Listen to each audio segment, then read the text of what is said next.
personagem, o Ogues, que vai se tornar o primeiro presidente do Peru. Esse cara também ajuda o San Martín durante ali a revolta, e ele se torna o primeiro presidente do Chile no ano de 1818.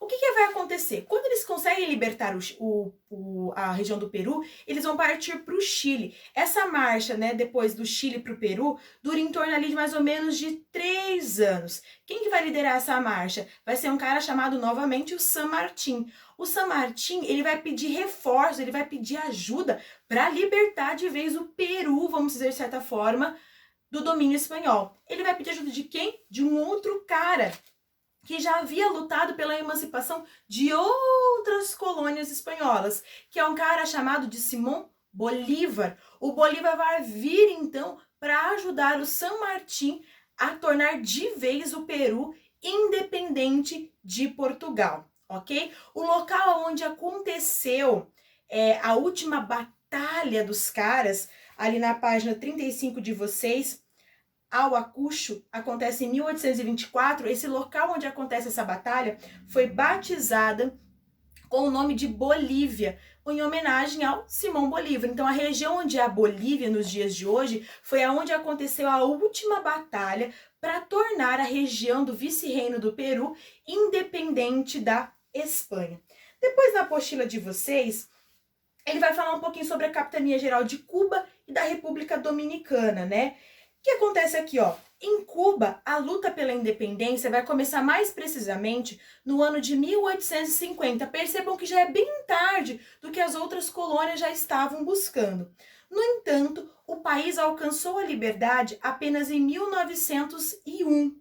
O confronto que levou Cuba à independência foi iniciado em 1895 e o movimento teve como líderes José Martí, que pretendia realizar uma reforma social no país, e os generais Máximo Gomes e Antônio Maceo, os quais contaram com o apoio dos Estados Unidos, fornecedores de armas e munições para esse combate. Então vão percebendo ali que essas disputas vão acontecendo no decorrer do século XVIII e XIX, aos poucos vão acontecendo essas emancipações políticas.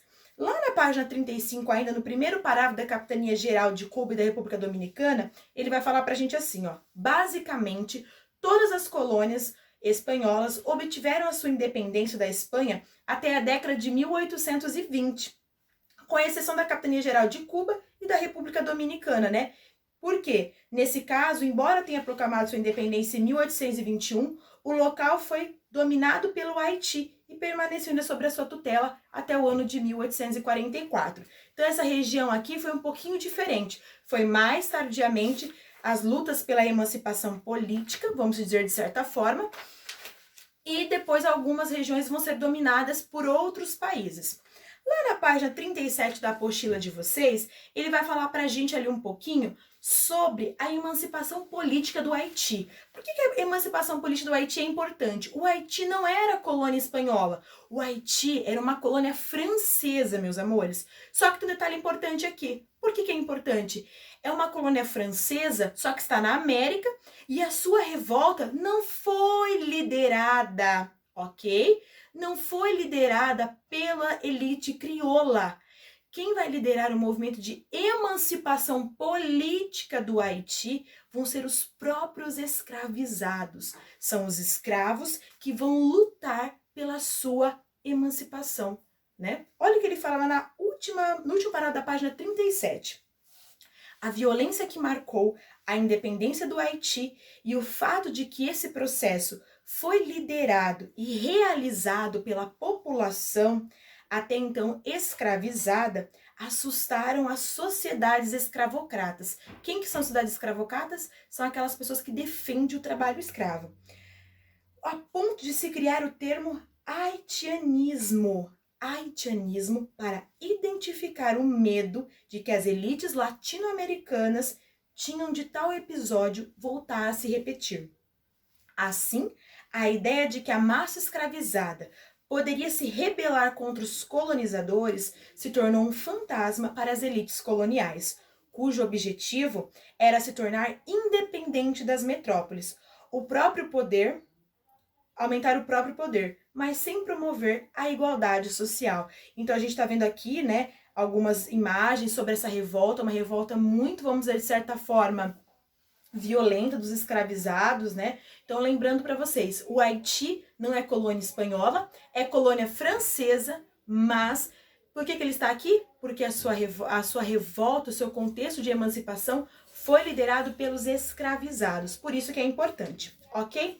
Bom, como que vai ficar a América Latina após toda essa emancipação política, né? Como que vai ficar esses países após a sua independência? Estamos lá na página 36 da nossa apostila e ele vai falar que foi criado aqui nessa região após os conflitos, as guerras pelas independências, as nações recém-criadas na América Latina e Espanhola. Era preciso se organizar socialmente, politicamente e economicamente. Então, esses eram os desafios das nações que foram se surgindo. Organizar a sua sociedade, a sua política e também a sua economia, ok? Bom, o que acontece? Alguns líderes que lutaram nas guerras de independência, como Bolívar, esperavam a união das ex-colônias e a formação de uma confederação latino-americana.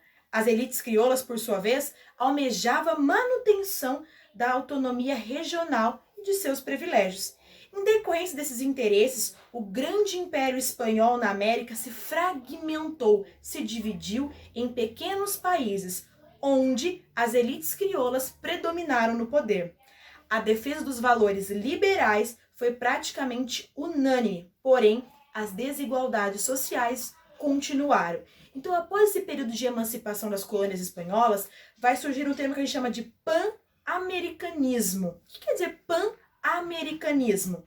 O pan-americanismo diz respeito à união dos Estados americanos, uma ideia surgida no contexto da emancipação das colônias espanholas. Nesse sentido, o pan-americanismo, surgido no século XIX, propunha a união e a integração dos Estados americanos, como defendeu Simão Bolívar. Então, o que fala do pan-americanismo? Após se tornarem independentes, as nações, elas se uniriam formando um grande Estado, vamos dizer assim, uma grande nação.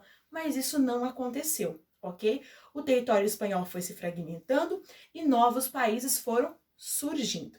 Meus amores, um forte abraço para todos vocês e na nossa próxima videoaula a gente vai falar um pouquinho de como que estava o Brasil nesse período das emancipações das colônias espanholas.